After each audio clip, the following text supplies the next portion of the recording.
세상의 모든 지식 언더스탠딩. 네. 자, 부동산 2교시 이어가 보겠습니다. 1교시 때 배운 내용들은요. 네. 이게 뭐 왜 이렇게 좀 뭐 이렇다 저렇다 왜 2%만 말이 많고 뭐 정답이 뭐야? 좀 제대로 좀 알아봐. 라고 하는 목소리는 이해는 되는데 제대로 알아볼 수가 없습니다. 그래서 우리 법원이 대법원까지 간 거예요. 그게 불확실하기 때문에. 그래서 이 대법원 판결도 지금 변호사님들마다 요건 요렇게 해석하는 게 좋을 것 같아, 저렇게 해석하는 게 다 좋을 것 같아. 달라요. 지금 그러니까 굉장히 복잡합니다. 지금 여러분이 들으신 게 대한민국의 최신 정보입니다. 불확실한 건 맞는데요. 네. 더 정확하거나 명확하기가 쉽지는 않습니다. 맞습니다. 네. 그래도 요령은 들으셨죠? 네, 아무튼 대충 이런 분위기다. 새 집주인이 와서 전 주인이 합의한 걸 대략 승계한다고 보면 된다. 어쨌든 네. 그래서 새 집주인이 들어가서 살 수도 있다. 뭐 그거를 그런 거고요. 예, 그거래요. 집주인은 세입자가 6개월 때 뭐 이렇게 하겠습니다라고 하면 못 들은 척 카톡을 씹는 게 그럼 집을 팔 수 그게 있다. 현재 요령입니다. 그러니까 얼마나 슬픈 요령 두 가지를 만들어 놓은 슬픈 겁니까? 요령인데. 네. 예, 그래요. 손 봐야죠. YSJ님께서는 네. 진짜 2%보다 얄미운 놈은 진짜 없는 것 같다. 왜요? 양쪽의 요령을 다 얘기해 줬는데요. 왜? 저도 인정합니다. 예. 저도 제가 제 영상 보다가 막 깜짝깜짝 놀랍니다. 얄미워서. 여러분은 오죽하시겠습니까? 네. 최상욱 작가님 모셔보죠. 네, 어서 오십시오. 네, 안녕하세요. 시간이 조금밖에 네. 안 남았습니다. 네. 아, 예. 앞에 너무 뜨거워가지고 저도 너무 재밌게 보느라고. 어떻게 생각하십니까, BMC? 아, 그럼 또 그 얘기를 해야 되니까. 알겠습니다. 네. 네. 자, 오늘은 뭐 합니까, 우리? 작년 부동산?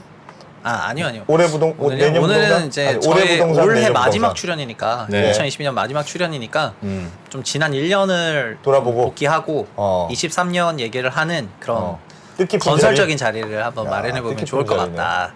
그렇게 알겠습니다. 생각을 합니다. 네. 자리. 올해 부동산은? 아, 그래서 차트 하나 보여드릴까요? 2022년 올해 부동산. 네, 네. 차트 하나 보여드리고 싶은데요. 일단 올해 부동산 시장을 이제 그래프로 보시면은 사실 이게 올해만은 아니고 지난 2017년부터 쭉 그린 거거든요. 그래서 전세 가격이랑 아까 또 전세가 화두여가지고 예. 전세 가격하고 매매 가격의 추이를 그린 건데요. 야. 2017년부터 이제 주택 시장이 월간 기준으로 좀 강세로 가다가 예. 이제 이렇게 굴직굴직할 때마다 대책이 한번 나왔습니다. 17년에 파리 대책 나왔었고 다시 초강세로 가니까 이때 17년 2018년 요 말쯤에 9.13 정책 한번 나왔었고요. 예. 그리고 이때 초강세로 갔던 건 요 바로 직전에 주택임대사업자 등록제도 열어줘가지고 이제 초강세로 한번 갔었고요. 그리고 2018년 9.13 가고 19년에 입주되는 이 강세 기간 동안에 보시면 전세 가격이 나름 굉장히 안정적이었거든요. 그러네요. 예. 매매 시장이 조금 이렇게 굉장히 변칙적인 움직임을 보일 때도 전세는 굉장히 안정적이었는데 예. 2019년 하반기부터는 전세 매매가 이제 동조하기 시작을 해서 예. 코로나 기간에 자산시장 붐이 있었던 2020년 하반기부터는 거의 똑같이 가거든요. 네. 그러니까 요때부터는 거의 이제 똑같이 움직였고 왜 저런 변화가 그러니까 생겼을까요? 왜 저런 차이가 납니까? 전세와 매매는 어찌 보면 반비례였던 관계에서 네. 왜 정비례 동조로 혹시 바꿨다고 추정하십니까? 아, 그거는 이제 요때 마켓은 거의 예. 유동성 마켓이어서 그랬던 것 같습니다. 그러니까 전세도 네. 약간의 버블이 생기고 집값도 버블이 생겼다? 아니 그러니까 돈이 풀리니까 이제 예. 양쪽으로 다 올라서 전세도 올라가고 이제 매매가도 올라갈 수 있는 거죠. 네. 아, 제가 이제 강급 주택 가격 그 가격 지표 설명할 때 예. 수요와 공급적인 요인도 있고 유동성 대출을 포함한 유동성 요인도 있고 경기적인 요인도 있다 이렇게 말씀을 드리는데 예. 2017년부터 2020년 초반까지는 수요 공급의 그 요인이 가장 큰 변인이었다고 생각을 하고요. 그래서 이때 시장을 지배했던 가장 큰 화두는 공급 부족이었어요. 네. 네. 그리고 2020년부터는 그런 거랑 무관하게 돈이 많이 풀린 거예요. 네. 그 효과가 가장 컸다고 생각을 하고 사실은 좀 더 뭐 금융시장적인 관점에서 얘기하면은 이제 기준금리가 내려가니까 이제 요구 수익률 내려가고 뭐 이런 거를 뭐 말씀을 드리고 싶지만 결국 돈 많이 풀려서 그런 것 같고요. 예. 근데 중요한 거는 어쨌든 동조했죠. 예. 네, 동조해서 올해 나타났던 가장 대표적인 현상은 예. 이 이 약세장이 굉장히 심화가 되고 있다는 거죠. 현재 둘 다 기준으로 같이 보면은. 떨어지고 있다. 네, 같이 떨어지고 있어요. 그래서 어느 지역을 보더라도 매매 가격이랑 전세 가격이 지금 동반해서 하락을 하고 있고요. 사실 저는 이 매매 가격이란 것도 결국은 단기 임차인 월세나 전세 예. 그리고 평생 임차인 매매 가격으로 생각을 한다면 매매 가격이라는 건 결국 단기 임차 대비 좀 더 가격이 높을 수밖에 없는데 예. 그게 한국 주택 시장에서는 현재 전세 기준으로 1.6배 정도 높은 가격대에서 장기적으로 유지가 되어 오긴 했거든요. 집값이 네. 장기적으로 보면 전세값의 1.6배더라 평균. 네, 요때도 비슷해요. 요때도 이렇게 따로따로 올라간 것 같지만, 예. 이 장기 시계열을 그려보면은 저희가 PIR 장기 시계열이 12배인 것처럼, 전세 가격 대비 매매 가격은 1.6배에서 장기적으로 움직여 왔어요. 네. 네. 그래서 그렇게 조금 말씀을 드리고 싶습니다. 그래서 요즘에 매매 가격 하락 기사는 굉장히 많이 보실 텐데, 네. 전세 가격 하락 기사를 좀 잘 이제 많이 접하고 못하고 계시지 않습니까? 예. 근데 부동산원이 발표하는 그런 가격 데이터들을 보면은 올해는 진짜 전세 가격이 더 빠지고 있습니다. 진짜 많이 빠지대요. 아니 예, 요즘 체감적으로는 전세 가격도 많이 빠집니다. 지금. 엄청 빠져요. 오늘도 제가 송도에 갔다 왔거든요. 예. 송도에 갔다 왔는데 송도 어떤 모 단지였는데 작년 전세 7억, 지금 전세 3억 5천이에요. 와. 그래서 작년 전세 절반이네. 7억 시전에 예. 7억 시절에 매매가는 10.5에서 11억 5천까지 올라갔었고요. 예. 지금은 6억 3천까지 빠졌어요. 아니 그래서 요즘 네. 혹시 전세값이 오르는 지역도 꽤 많습니까? 지금요? 별로 없죠. 지금은 역전세 기간이죠. 오히려 다 내리죠. 네. 그래서 아니, 그래서 요즘 전세 난리예요. 네. 전세금 못 돌려받을까봐 난리예요. 그 소리 요즘. 많이 듣는데 예를 들면 7억 하던 집이 3억 될 수도 있고 3억 하던 집이 7억 될 수는 있다고 생각합니다. 이건 자산 네. 가격이니까. 네.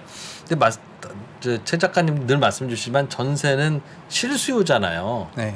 그러니까 수급이 뒤틀리면 이제 오르거나 내리는데 그럼 작년에 비해서 요즘 전세값이 그렇게 많이 내린 건 수요가 줄었어? 나 독립 안 할 거야. 다시 엄마 집 들어가서 살 거야. 이제 집 필요 없어. 이런 수요의 감소입니까? 아니면 어디 뭐 갑자기 우주에서 집들이 막 떨어져서 공급이 증가한 겁니까? 왜 요즘 전세값이 그렇게 가파르게 내리고 있다고 봐야 돼요? 첫 번째는 그 지난 20년, 21년에 자산 시장이 올라갈 때는 네. 기준금리도 낮았고 그래서 시장의 요구 수익률도 굉장히 낮았기 때문에 네. 기준금리 0%를 향해 갈 때는 뭐 리스크 프리미엄만 더해서 2.5% 일드도 난 괜찮다. 내 요구 수익률 2.5%다 이러면서 자산을 할인해서 구매를 할 수가 있었는데 예. 현재는 기준금리가 3.5고 이제 요구 수익률이 5.5 레벨로 올라가기 때문에 자연스럽게 자산 가격은 명목으로 내리는 게 맞는데요. 예. 근데 이거는 이제 전세라는 거는 임차인의 임대인 기준으로 봤을 때 그 임차 소득이거든요. 집을 제3자한테 임차를 해줘서 이제 벌어들이는 민법에서 그걸 정한 받아서, 수익권인데 사용 수익 처분권을 민법에서 규정을 하고 있고 마음대로 제3자한테 돈을 받을 수가 있다는 게 수익권이잖아요. 그 수익권이 결국은 임대인이 이 자산에 대해서 바라는 이제 요구 수익률 레벨이 되는 건데 그 얘기가 요구 수익률이라는 게 이제 돌려서 보시면 결국 그게 제가 그런 얘기를 가끔 하잖아요. 전세 명목가액 4억 원이 예금금리 6%인 거나 전세 명목가액 6억 원이 예금금리 4%인 거나 똑같은 돈이거든요. 4억이 6%나 6억이 4%나 똑같은 돈이에요. 똑같겠죠? 네.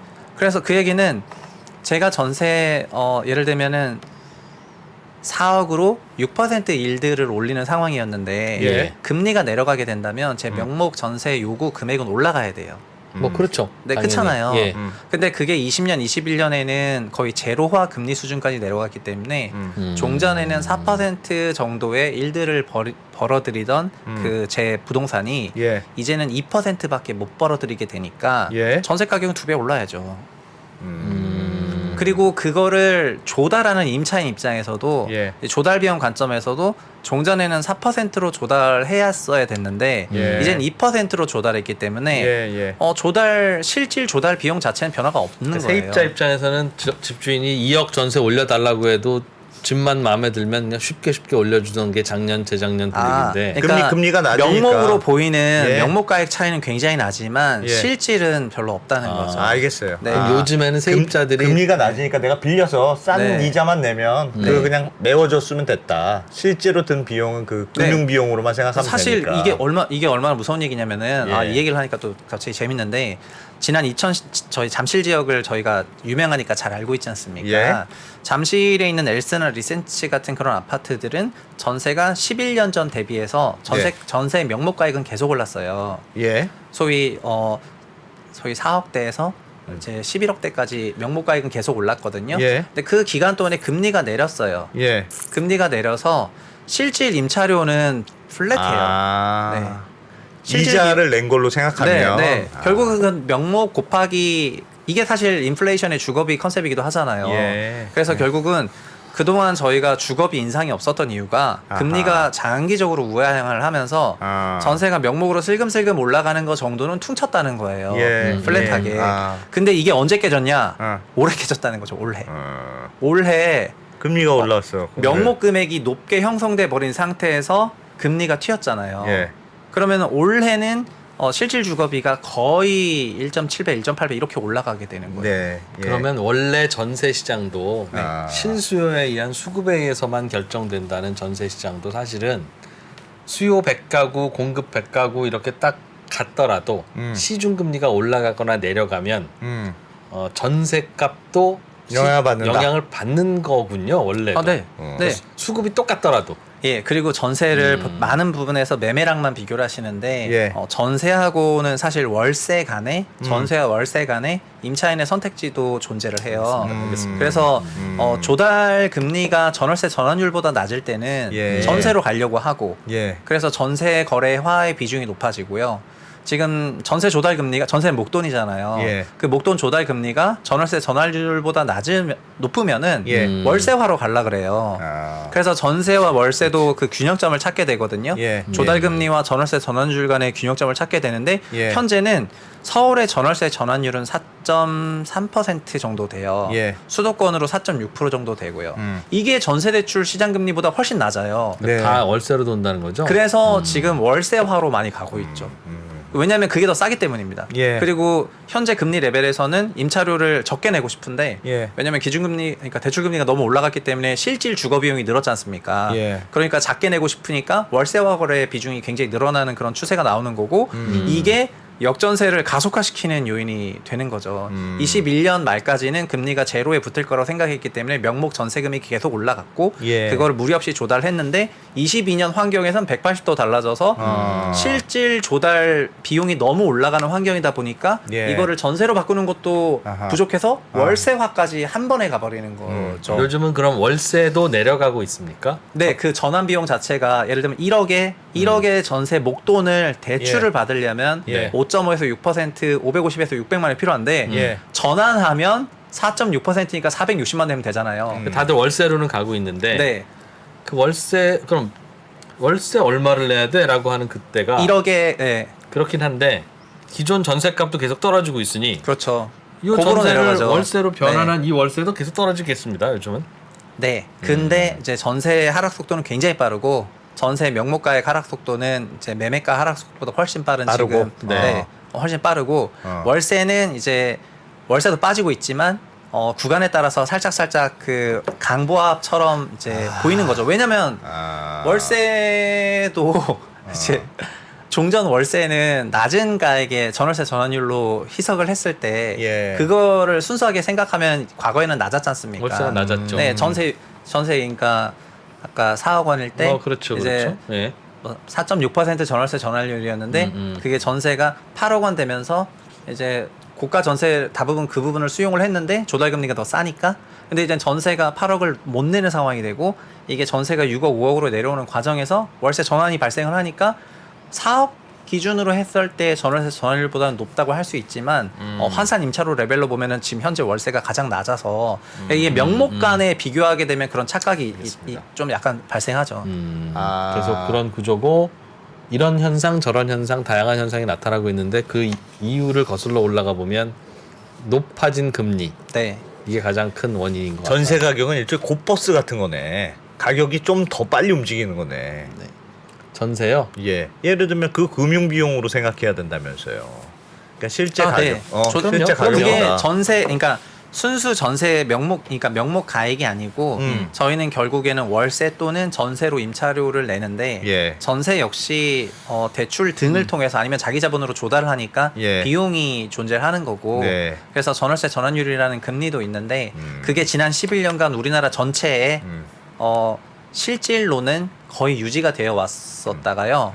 올해 너무 올라가는데 그게 어느 정도로 올라가냐면 제가 잠실로 한번 얘기를 했으니까 예. 서울 송파 잠실권 정도 되면 거의 우리나라 입지 기준으로 거의 탑티어죠. 예. 거의 뭐 제가 나르비 세우는 건 싫어하지만 예. 거의 차상위급 입지 정도 되잖아요. 한국 네. 전체에서. 예. 그래서 아파트 숫자로 보든 뭘로 보든 상위 5% 안에 들어가는 입지 지역이 그 동네가 돼요. 예. 그런데 거기 전세가 작년까지 11억 원이었는데 예. 대출금리는 3%였단 말이죠. 음. 그러면은 3천만 원 정도를 냈다는 거잖아요. 예. 연환산 실질 주거 비용을요. 예. 그럼 월 기준으로 250만 원 정도를 냈겠네요. 예. 그쵸? 이들 상위 5% 정도 되는 소득 가구의 그 소득 가구의 5% 기준으로 2억 5천 정도 돼요. 예. 세 전후로요. 그럼 세후로 1억 8천 정도 되겠네요. 예. 그러면 1,500만 원 정도 벌 거 아니에요. 세후 기준으로요. 예. 세후 1,500만 원 정도로 벌었는데 주거비 250만 원 정도 실제로는 거면? 더 낮은데 이제 200만 원 정도를 냈는데 그래서 이게 10몇 % 주거비를 내는 거예요. 소득 예. 기준으로요. 예. 예. 우리나라 전체로는 이게 20%예요. 그러니까 우리나라 가구는 자기 소득의 20%를 주거비로 내고요. 예. 미국은 30%를 내요. 미국은 자기 소득의 30% 정도를 주거비로 낼 정도로 주거비로 꽤 많은 지출이 있거든요. 근데 자 올해 만약에 잠실권 전세가 10억이 유지되고 전세 대출이 6%라면 6천만 원이 되는 거고요. 그러네요. 예, 차상위 가구 상위 5% 같은 그렇게 굉장히 소득이 높은 가구 기준으로도 35%좀 되겠구나. 예, 이 주거비는 타이트해요. 예. 그래서 이제 내려오고 있는 거죠. 아. 이걸 못 내니까 이제 그러니까 신규 유입 수요가 없을 거 아니에요. 예. 그러니까 내려오고 있는 건데 그런데 그러니까 우리나라 역사상 처음으로 이 주거비 레벨이 이렇게 점프한 거를 지금 처음 저희가 목도를 하고 있는 상황이라고 말씀을 드리고 싶고요. 예. 그래서 현실은 어떻게 될 것 같냐면 실질 주거 비용이 과거 저희 소득의 15에서 20% 레벨이 될 때까지 임차료가 계속 내려갈 것이다라고 생각하는 게 한 꼭지가 있는 거고요. 아니면 이렇게 뭐 약간 내려오긴 하겠지만 굉장히 높아진 주거비 수준에서 우리가 적응을 해야 된다. 예. 그 얘기가 되는 거고 후자라면은 저희 소득의 상당 부분을 이제 주거비로 다시 써야 되니까 예. 다른 부분에 대한 소비가 상당히 위축된다는 걸 의미하는 거가 되는 거예요. 그래서 슬픈 얘기다. 네. 알겠습니다. 네. 네. 궁금한 거 하세요. 제가 저 탈모는 내가 질문했으니까 나는 머리카락이 없어서 이제 집은 여기서 질문하세요. 그럼 하여튼 그 말씀은 좀 더 떨어질 수도 있다는 뜻이네. 계속 앞으로 계속 더 네, 떨어진다. 저는 그래서 임차료가 결국은 우리나라가 예. 그 소화 가능한 레벨까지 예. 내려갈 가능성이 있다고 생각은 하거든요. 근데 이런 것 때문에 한국의 임차료가 너무 낮다. 글로벌 다른 나라 대비해서 우리나라 가구 소득 중에서 주거비로 나가는 게 너무 작아서 예. 우리나라 임차료는 이제 상당히 많이 올라올 룸이 있다고 원래부터 주장했던 분들도 좀 계셨어요. 예. 그랬는데 요즘 같은 환경이 진짜 이렇게 10년 동안 실질로 안 올라갔던 주거비가 뭐 극단적으로 단기가 갑자기 2배 올려버리는 그런 환경이 되니까 예. 이제 고통스러운 환경이죠. 네. 결론은 뭐냐고요? 예. 저는 그래서 내년에 베이스 시나리오를 네. 원래는 어떻게 생각을 했냐면은 네. 전세 가격이 코로나 이전으로, 그러니까 임차료 레벨이 코로나 이전으로 돌아간다고 생각을 했어요. 자산시장 전체가 금리로 인해서 조정을 받고 있으니까 예. 시차를 두고 암호화폐 조정받고 주식 조정받고 채권 조정받고 부동산 조정받고 하는 하듯이. 쭉 가고 있는데 예. 그 사람들이 생각하는 그 조정을 받은 받고 난 이후에 그 가격대가 몇 년도 정도로 생각을 하시는 중이세요?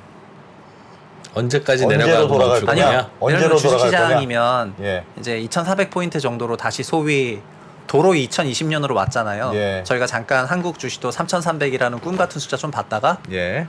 그 코로나 이전 레벨로 내려왔거든요. 그래서 부동산도 기본적으로는 많은 분들이 코로나 이전 레벨로 내려올 걸로 생각을 해요. 코로나 예. 때 레벨 정도로. 예. 코로나 이전보다 지금 금리가 높죠? 아 코로나 이전보다요? 예. 아 어마어마하게 높죠. 많이 높죠? 네. 예. 그러니까 그 금리와 비례한다는 어. 그 이론을 받아들인다면 더 떨어져야 된다. 더 떨어져야죠. 지금 기준금리 이제 한 4%쯤 됐습니까? 우리나라 3%. 아, 네. 그게 저의 내년도 그 예산이긴 한데 예산입니까? 예. 임차료나 매매 가격이 멈추는 그 지점이 2020년 수준이 아니고 더 내려갈 수도 있다고 열어놔야 될 것 같아요. 그러니까 저 여기서 궁금한 점은 예. 금리로 보면 여전히 올리는 상황이고 금리는 여전히 부담스러우니까 부동산은 계속 부담 받겠죠. 그 전세 가격도 떨어지고 집값도 떨어지겠죠. 네. 그러니까 대부분 동의하는 건데 예를 들면 지금 정부의 입장은 이게 부동산이 너무 망가지면 안 되는데? 라는 컨센서스가 있는 것 같아요. 그래서 뭘 하나씩 계속 예전 거 이렇게 자꾸 살리고 뭐 규제했던 거 없애고 지금 그러고 있잖아요. 예. 그런 거는 어떤 영향을 미칠까요? 아, 예. 정말 마음에 들었습니다. 제가 그쪽 화두로 넘어가고 싶었는데. 저는 부동산 그 질문 하려고 그랬는데 지금. 부동산 안정화 정책이랑 예. 활성화 정책을 낼 수 있는 정부라는 주체가 있고 예. 시장 상황에 따라서 대책을 내왔지 않습니까? 예. 그래서 저희가 기억하는 가장 큰 활성화 정책이 2014년 9.1 대책 같은 신도시 없앤다는 거였지만 예. 사실은 MB 때부터 활성화 대책을 냈습니다. 음. 그러니까 2008년, 9년, 10년, 11, 12, 13, 14년을 계속 낸 거였고요. 예. 안정화 대책도 2016년도 113 부동산 대책에서 청약 조정 지역이라는 거를 35개 지역을 처음으로 지정하면서 안정화 대책이 시작이 됩니다. 네. 그 다음부터 나오는 대책은 전부 안정화였어요. 17년 617부터 시작해서 뭐 8위 대책. 그 안정화 대책이 언제까지 갔냐면은 올해까지 냈잖아요. 그러니까 올해 그 새 정부도 어느 정도 그런 안정화 지향점을 좀 승계를 했거든요. 예. 그런데 언제부터 바꿨냐면은 올해 9월부터 바뀌었어요. 올해 9월에 비수도권 청약 조정 지역을 일제히 해제하거든요. 예. 기억나시죠? 예. 9월 26일 날 이제 일제히 해정하고 그리고 10월에 바로 미분양 대책 냈고요. 예. 그리고 11월 10일 날에 수도권 비규제 지형도 다 풀어가지고 이제 광명, 과천, 성남, 하남시랑 서울을 제외한 수도권 지역의 조정 지역이 다 사라졌어요. 예. 그리고 이 12월 6일 날에 또 부양책을 냈고요. 그래서 활성화 대책으로 전환한 건 9월인데 그 부양책을 내는 시기와 속도가 매우 빠르더라고요. 매우 빠르고 그리고 요즘 같은 부동산 시장 분위기라면 활성화 대책의 강도도 아마 앞으로 엄청 세질 것 같다는 생각이 들어요. 예. 그래서 아마 요즘에 원희룡 국토부 장관도 이제 약간 그 빌드업을 하고 있다고 생각이 되거든요. 대통령도 그렇고 다주택자에 대한 그런 어떤 여러 가지 그런 규제 프레임에서 뭐 벗어나야 된다 이런 비슷한 발언들을 많이 하는 걸 보면은 예. 근데 그러니까 드리고 싶은 얘기는 9월부터 전환한 규제 완화 정책을 내용이 되게 많아 보이는데 큰 골자로 보면은 무주택 실수요자들을 위한 규제 완화를 많이 해주고 있어요. 특례 보금자리 로운이라던가 9억 이하 실수요자들. 네, 예. 무주택에서 1주택으로 넘어갈 때 9억 예. 이하 주택이라면 소득도 안 보고 예. 5억까지 최대한 해주겠다. LTV 70% 빌리겠다, 빌려주겠다. 음. 그러니까 청약도 이제 그런 맥락이거든요. 그런데 여러 가지 무주택 실수요자를 위한 규제 완화를 또 지원 정책을 내줬는데 예. 시장 변화가 없잖아요. 예. 그럼 남은 건 뭐죠? 더해주는 거죠. 아니죠. 다주택자에 대한 규제를 대해서도? 다 풀겠죠. 아. 네. 그래서 앞으로는 지금 다주택자들에게 있는 그런 규제들, 뭐 취득세든 아하. 보유세든 주택임대 사업자되든 이 막 굉장히 촘촘하게 형성되어 있는 이런 다주택자형 규제들을 예. 매우 적극적으로 풀 가능성이 굉장히 높아졌다고 아. 생각을 하고요. 예. 그래서 앞으로 이런 뉴스들이 많이 나오실 수가 있는데 예. 이런 거를 보는 좀 팁이라든가 이런 거를 좀 말씀을 드리면은 규제책과 그러니까 안정화 대책이랑 활성화 대책은 각각의 그 강도가 있지 않습니까? 예. 그러니까 처음에는 약하게 냈다가 뒤로 갈수록 세게 내잖아요. 예. 지금 부양책도 비슷하거든요. 처음에는 규제 지역 수도권 그렇죠, 일부 해제했다가 해보다가. 점점 세게 내고 그다음에 실수요자 기준으로 좀 부양책을 냈다가 예. 나중에는 점점 다주택자 대상으로도 부양책을 내고 등등 하는 식으로 이렇게 갈 거기 때문에 규제하고 부양책하고 서로 비교하면서 누가 더 세지는지 이제 그런 거를 비교하시면서 보시면 좋을 것 같아요. 근데 제가 봤을 때는 현재까지 나온 그 부양 정책은 예. 실수요자 위주로 부양 정책을 많이 없고. 썼고 그래서 전체 100으로 놓고 본다면 한 절반 정도 되는 부양책을 조금 쓰고 있는데 예. 앞으로는 나머지 반대쪽이라고 할 수 있는 그런 다주택자? 다주택자향 그런 야. 규제 완화 정책을 많이 발표하지 않겠는가 이렇게 생각을 해요. 아, 그러면 완전히 예전으로 다 돌리는 거잖아요. 네, 금리 빼고는 이제 다 돌아갈 수도 있다고 열어놓고 있죠. 만약에 이런 상황이 계속해서 경착륙이 일어나게 된다면은 대출 규제의 DSR도 풉니까? 그거는 특례 보금자리론에서 벌써 그 예외를 줬지 않습니까? 특례 보금자리론 신청하는 그 특례 보금자리론은 DSR 미포함입니다. 예, 그렇게 나왔더라고요. 그러니까 대출별로 뭐 그것도 그냥 설계하기 나름인 겁니다. 아 이거 여기서부터 올해 한 해는 미포함시키겠다. 요건은 이 대출 받으면 미포함시키겠다. 좋아요. 그러면 네. 그런 예를 들면 다주택자에 좋긴 대해서도 뭐가 좋아요? 네. 아니, 근데 지금이 그런 대책, 이 대책이 완화책을 좋다는 내야 게 될지 아니고 모르겠는데. 무슨 말인지 알겠다는 뜻이었습니다. 그러면 정부의 부양책이 막 나와요. 다주택자에 대해서도 네. 부양책 안 되겠다. 다주택자에서도 한다. 그러면 그게 부동산에 어떤 영향을 줄까요? 그거는 정책의 결과가 구체적으로 나와봐야지만 알 수 있습니까? 아니면 이 정도 떨어졌으면 그거는 예를 들면 제가 요즘 여러분들한테 여쭤보는 건데 제 주위에서 내년에는 좀 기다렸다가 난 지금까지 집이 없었지만 내년에는 집을 사야 되겠다. 파와 안 된다. 무조건 더 기다려야 된다. 어? 9년에 살아?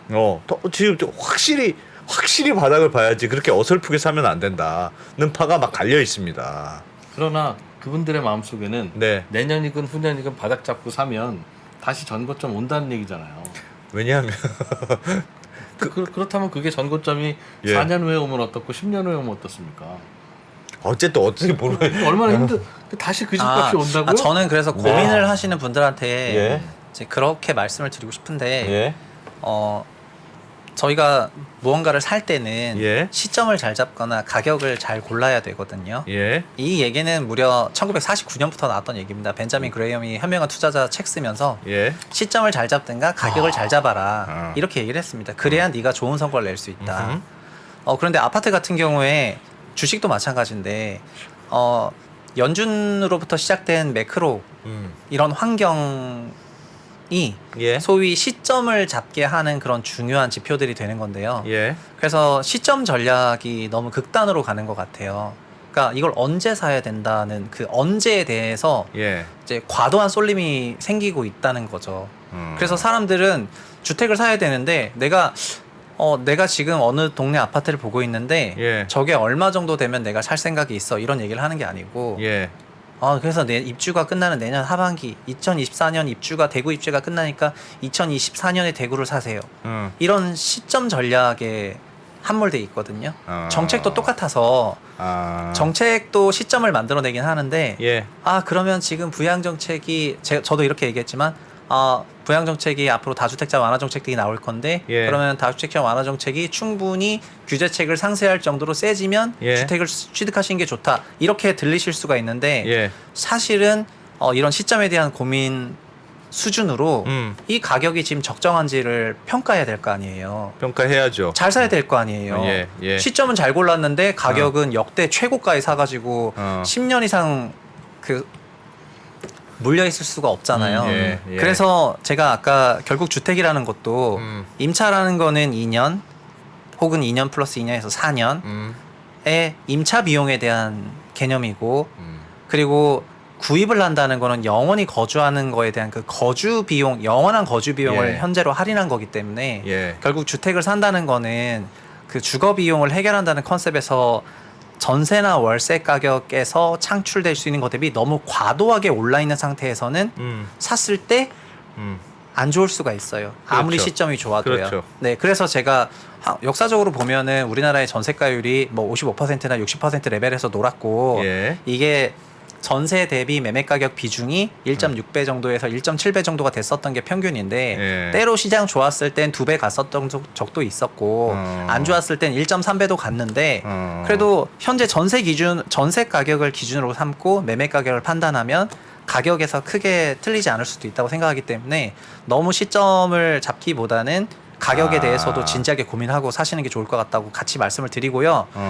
현재 그런 맥락에서 예. 지금 가격이 내려오고 있잖아요. 예. PIR 원장관님이 PIR 얘기한 이후로 어쨌든 PIR은 고점 찍고 내려오고 있어요. 예. 그치만 아직 충분히 내려오지 않았다고 생각이 되고요. 예. 그리고 이 소득 대비 내려왔지만 금리는 어마어마하게 높아졌기 때문에 실질 주거 구입 비용이나 실질 임차 비용은 여전히 1.5배에서 2배 이상 높은 레벨이어서 예. 제가 추가 조정이 예상된다고 생각을 하거든요. 그래서 지금 가격 전략인 부분에서도 현재 좋은 시점은 아니라고 생각을 해요. 예. 그래서 시점이랑 가격을 잘 찾기 위한 노력을 하시되 베이스는 이제 내년은 좀 보수적으로 보시는 게 보시고. 좋을 것 같고 다만 예를 들어서 전세 한 3억 정도인 데가 꾸준히 유지가 됐는데 예. 집값이 9억 갈 때는 언감생심이죠. 전세 예. 3배니까 이건 극단적 고평가 레벨인데 예. 근데 정말 갑자기 반토막이 나서 4억 4천이 됐다. 그러면은 그거는 여기 4년 사는 건 3억이고 영원히 사는 건 4억 4천인데 그러면은 전세 대비 매매 가격이 1.45배밖에 안 되는 거라면 그러면은 내가 지금 이 주택을 사더라도 내 소득 대비 들어오고 무리가 없다. 이런 거는 타이밍이랑 정책을 너무 보려고 할 필요 없이 그 가격 전략만으로도 매수가 된다는 거죠. 그러니까 양쪽을 다 고려하시면서 예. 이제 판단을 하시라고 말씀드리고 싶습니다. 앞으로도 좀 더 떨어진다면 어떤 집은 더 떨어지고 그 중에서도 어떤 집은 덜 떨어질 것이다. 그리고 혹시 그다음부터 네. 이제 반등이 오겠죠? 오면 어떤 집은 많이 반등하고 어떤 집은 덜 반등할 것이다. 그래 지금 좋다. 난 그거 궁금해요. 질문 너무 좋아서 제가 잠깐 예. 소름이 돋았는데 아니 그러지 마세요. 자, 너무 궁금하다. 저의 생각에 예? 저희 생각에는 그냥 제 생각이니까 가볍게 들어주시고 예. 이제 이렇게 해주십시오. 내년에는 아마도 6억 원에서 9억 원 이하의 그 소위 고가 아닌 주택 일반 주택들이 예. 더 많이 떨어집니까? 아니요. 그런 주택도 올해 다 떨어졌어요. 올해 다 떨어지고 올해 있어요. 다 떨어졌다. 네. 예. 그리고 아까 제가 결국 금리 얘기잖아요. 예. 이 자산시장 조정이 일어나는 거는 코인부터 채권이랑 주식이랑 부동산이 조정받은 건 전부 금리 때문인데 예. 이 금리를 이런 일반 주택에는 정책 금리로 매우 유리하게 만들려고 하고 있어요. 특례 예. 보금자리 론부터 시작해서 네. 이제 그러다 보니까 가액이 낮은 주택일수록 시장 금리는 6, 7%인데 정책 금리는 내려가잖아요. 실제로 예, 체감하는 예. 금리는 낮아지고 네, 있다. 그래서 저희가 아하. 사용하는 정책 금리는 굉장히 낮아지다 보니까 이렇게 가격 조정도 일어난 상태에서 조달 비용이 낮아지니까 여기는 구매력이 발생할 가능성이 높고요. 예. 반대로 9억 초과 주택은 시장 금리를 써야 돼요. 그렇죠. 예. 시장 금리 이렇게 올라와 있는데요. 그러니까 내년에 내려가더라도 한국은행 기준금리가 0.5 간다고 생각하는 사람은 없지 않습니까? 예, 예. 그러니까 오히려 고가 주택군이 아. 내년에는 좀 더 낙폭이 크지 않겠는가 이렇게 생각을 합니다. 혹시 올해와 비교해서 여기는 정책 금리, 여기는 시장 금리인 건 맞는데 네. 예. 금리가 내년에는 뭐 좀 떨어지지 않을까? 더 오를까요? 시장 금리는 고점 찍고 내려오고 있다고 내려오겠죠? 생각합니다. 예. 그럼 네. 그 낙폭은 네. 오히려 비싼 집들이 적용받는 금리가 더 낙폭이 커서 영향을 올해와 빨리 받느냐? 비교한 드라마틱한 변화는 아니, 오히려 생각을 해봐봤는데 예. 말도 안 되게 너무 높아져서 네. 그러니까 조금 2배, 그러니까 하더라도. 실질 주거비 레벨이 2배 뛰었다가 1.8배 정도 되는 레벨밖에 안 되니까 여전히 너무 부담스러운 거고 이제 저가 주택 같은 경우엔 가격 조정도 일어났는데 특례 금리를 제공받게 되면 구매력이 과거랑 유사한 수준에 붙어버려요. 그러니까는 이게 6억 원 언더 주택들에서는 가격 조정이 충분히 일어난 경우에 오히려 여기서 실수요자 매수가 있을 수도 있겠다 이렇게 고가 주택 생각합니다. 조심하고 저가 주택 기회 보자. 네. 그러네. 그거네. 좋네요. 좋습니다. 고가냐 맞는 저가냐는 얘기였네. 예. 한 자리 서울 기준으로는 한 자릿수 억이냐 두 자릿수 억이냐. 지금 정책적인 하는 게 9억 밑으로 뭘 9억이니까 해주겠다는 그런 게 9억이 많잖아요. 구분선입니다. 네. 네. 근데 이러다가 우리나라 모든 주택이 다 9억 이하로 내려오고 있어요 지금. 그거는 아닐 거고요. 그건 이제 말이 안 되는 거고요. 설마 이제. 그렇게 되겠습니까? 네. 그럼 뭐 하나 더 사시고. 알겠습니다. 네. 네. 예, 최상욱 최상욱 작가님. 네, 감사합니다. 고맙습니다. 고맙습니다. 네. 자, 글로벌 라이브로 PD는 빨리 글로벌 라이브로 가자고 하는데 이어가겠습니다. 도대체 글로벌 라이브가 이거보다 유익합니까? 전 잘 모르겠습니다. 그래도 글로벌도 알아야죠. 글로벌 라이브의 예. 유일한 좋은 점은 2% 안 나온다는 거. 네. 그거 하나 가지고 저희는 또 내일 돌아오겠습니다. 네.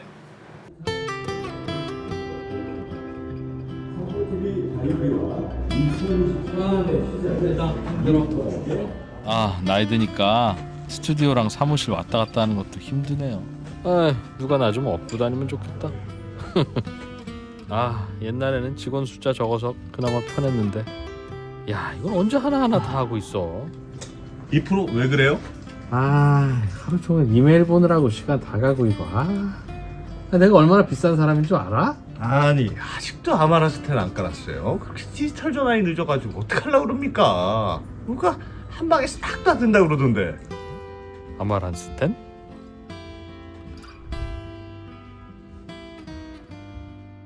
이런 거 있으면 진작 좀 알려주지. 나만 몰랐네. 이거 좀 복잡해 보이긴 한데, 그래도 편하긴 하겠네. 수고하셨습니다. 덕분에 나도 오늘은 집에 일찍 갈 수 있다. 유후! 후후! 맞다. 이따 또 방송 있지. 방송은 좀 쉽게 할 수 있는 거 없냐?